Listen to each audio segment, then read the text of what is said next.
श्रीराम समर्थ. समर्थांनी एक सुंदर असा बोध आपल्यासाठी प्राप्त करून दिलेला आहे. सौंदर्य नरकात सुद्धा आहे, परंतु तेथे राहणारे त्याला ओळखू शकत नाही. हीच तर नरकाची मोठी शिक्षा आहे ना. समर्थ म्हणाले, तुझा जन्म या पृथ्वी तलावर झाला, तुला उत्तम प्रकारे आयुष्य प्राप्त झालं, तुला इथे राहणारे सर्वजण ओळखू शकतील. पण प्रत्यक्षात चांगले कर्म केले ते नक्कीच, वाईट जर कर्म केले तर नक्कीच नरकाची शिक्षा तुला भोगावी लागेल. मग सौंदर्य नरकात सुद्धा आहे, पण ते तुला तिथे कोणीही ओळखू शकत नाही. आपला चेहरा, आपला स्वभाव बघा, प्रत्यक्षात खराब करू नये. म्हणजेच काय, आपण असं कोणतेही कार्य आपल्या आयुष्यात होताच कामा नये जेणेकरून आपला चेहरा आपल्याला लपवता येईल. आपल्यामुळे आपल्या घरच्यांचा चेहरा बघा प्रत्यक्षात त्यांची मान खाली जाईल, असं एखादं कार्य करूच नका ना. म्हणजे विचार जर आपण केला, सौंदर्य, मग कितीही तुम्ही एखादं वाईट कार्य केलं, बरोबर, त्याचा डाग तुमच्या आयुष्याला लागलेला आहे. मग तुम्ही नंतर कितीही तरी चांगलं काम करण्याचा प्रयत्न केला, कितीही मेकअप केलं, कितीही सौंदर्य तुमच्या चेहऱ्यावर तेजस्वी जरी तुम्ही दिसत असला, तरी तो डाग मात्र कायम राहील. बरोबर की नाही? कारण तांदूळ खूप असतात. आपण तांदूळ विकत घेतो बघा, त्या तांदळामध्ये खडे सुद्धा असतात ना. आपण बाजूला काय करतो, तांदूळ बाजूला काढतो का? नाही, त्यातले खडे बाजूला करतो. मग तसंच आहे, आयुष्याला लागलेला जो डाग आहे ना, तो बाजूला काढायचा आहे. आता तो बाजूला कसा काढता येईल? बरोबर की ना? त्यामध्ये स्वभाव आपला उत्तम राहणं गरजेचं आहे. हा एक अत्यंत खोलवर विचार करायला लावणारा प्रत्यक्षात महत्त्व आहे. तो समजून घेणं फार गरजेचं आहे. आता नरकामध्ये सुद्धा सौंदर्य, असा विचार आपल्या मनामध्ये सुद्धा आला की नरक म्हणजे केवळ आग आणि वेदना नसून वाईट परिस्थिती आणि नैराश्याचा काळ पाहायला मिळत असतो. आता आपण विचार करणार, अरे आपण तिथे गेलोय की नाही गेलोय कोणाला माहिती, तिथे कोणी पाहिलंय, परंतु वाईट परिस्थिती असते. आपण स्वर्ग आणि नरक जर पाहायचं असेल तर आपल्याला स्वर्ग इथेच पाहायला मिळेल आणि नरकसुद्धा इथेच पाहायला मिळेल.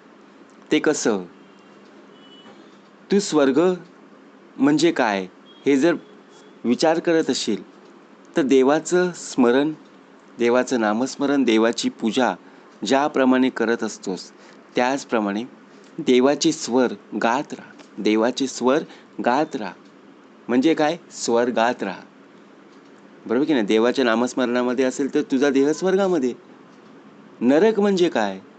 जर तुझ्या हातून सकाळी उठल्यापासून वाईट विचार येत असतील, वाईट कर्म करत असशील, बघा प्रत्यक्षात तुझ्या अंतरी नाही ते विषय येत असतील, तर तुझा देह मात्र या नरकामध्ये सडल्याशिवाय राहणार नाही.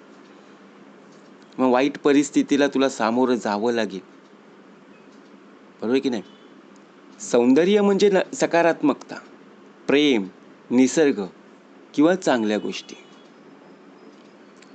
परंतु आयुष्यातला सर्वात कठीण प्रसंग निसर्गाने किंवा आयुष्याने काहीतरी सुंदर निर्माण केलेलं असतं.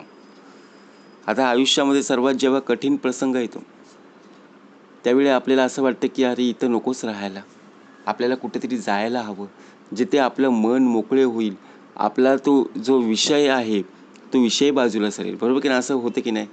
बघा, एखाद्या कामाचं आपल्याला प्रेशर असतं, असं वाटतं ते कामच नको, मग असं वाटतं कुठेतरी फिरायला जावं असं वाटतं. बरोबर की नाही? तिथे गेल्यानंतर बघा तो आपण विषयच सोडून देतो. मग असंच आहे. समर्थ म्हणाले, हीच तर खरी मोठी शिक्षा आहे. खरा नरक म्हणजे वाईट परिस्थिती नाही आहे, तर त्या परिस्थितीत सकारात्मकता बघण्याची दृष्टी गमावणं हाच खरा फरक आहे. आपल्याला सुंदर एवढे डोळे दिलेले आहेत, परंतु डोळ्यांनी काय पाहावं, कान दिलेले आहेत, कानाने काय ऐकावं, नाक दिलेलं आहे, नाकाने काय बघा गंध घ्यावा, हे सुद्धा पाहणे तितकंच महत्त्वाचं आहे. अहो, चांगलं बघण्यापेक्षा आपण वाईट बघतो, वाईट ऐकतो, वाईट गंध घेतो. मग शेवटी काय होणार? दुःखाच्या गर्तेत सौंदर्याची जाणीव न होणे हीच तर सर्वात मोठी शिक्षा आहे. बरोबर की नाही? म्हणून समर्थ म्हणाले, दृष्टिकोन बदला. परिस्थितीपेक्षा आपला दृष्टिकोन महत्त्वाचा आहे. नकारात्मक विचार येत आहेत ना, तर नकारात्मक दृष्टिकोनातून सकारात्मक दृष्टिकोनात कसं बदल होईल हे पाहणं सुद्धा तितकंच महत्त्वाचं आहे. आता कितीही जरी संकटे आली तरी पण तुझ्या जीवनात तू आशा सोडू नकोस. तुझ्या सौंदर्याचा शोध घेण्यासाठी मनाची शांतता आवश्यक असते.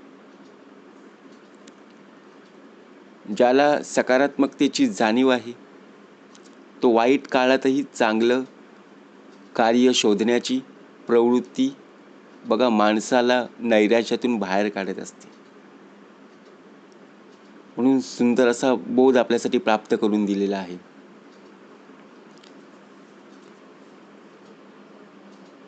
एक प्रत्यक्ष जर पाहायला गेलो ना, एक तुरुंग होतं, कोठडी होती, त्यामध्ये खूप अंधार होता. त्या अंधाऱ्या तुरुंगात 2 कैदी होते. समर्थ म्हणाले, कुणाच्याही अंतरी लागेल धक्का, ऐसी वर्तणूक करू नका आणि कुणालाही बोलू नका.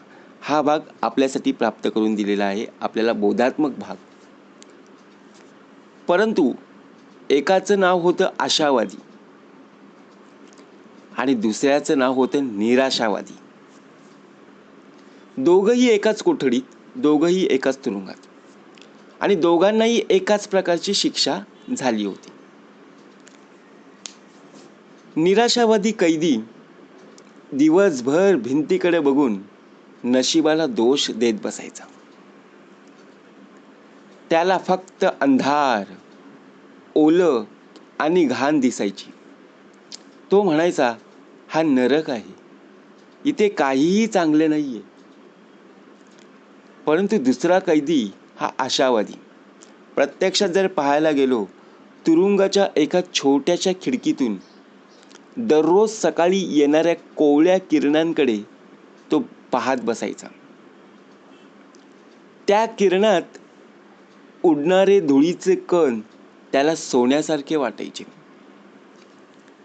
खिडकीच्या बाहेरच्या झाडावर येणारा पक्षी त्याला आनंदाचा संदेश द्यायचा. काही दिवसांनी निराश कैदी नैराश्याने आजारी पडला, पण आशावादी कैदी आनंदी राहिला. जर प्रामुख्याने विचार जर केला, नरक परिस्थितीत नसून आपल्या मनात आहे.